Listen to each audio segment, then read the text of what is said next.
உடச்சி ஊற்றின முட்டை குழம்பு எப்படி செய்யலான்னு பார்க்கலாம். ஃபர்ஸ்ட்டு கடாய் ஹீட் ஆனதும் 2 ஸ்பூன் நல்லெண்ணெய் விட்டு கொஞ்சமாக சோம்பு, அப்புறம் கொஞ்சமாக திரிச்ச நம்ம பிரியாணி மசாலா ஆட் பண்ணிக்கலாம்.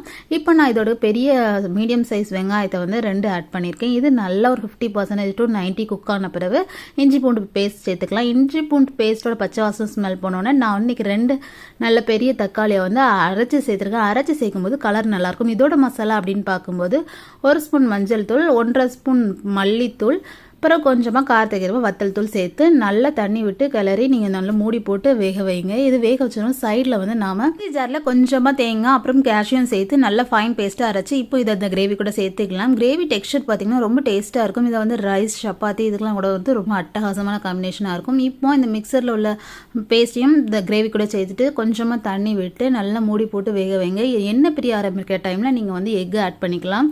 நான் இந்த மாதிரி உடச்சி ஆட் பண்ணிக்கிறேன். ஸோ இதுவும் 5 மினிட்ஸ் வெயிட் பண்ணிங்கன்னா சூப்பரான கிரேவி ரெடி.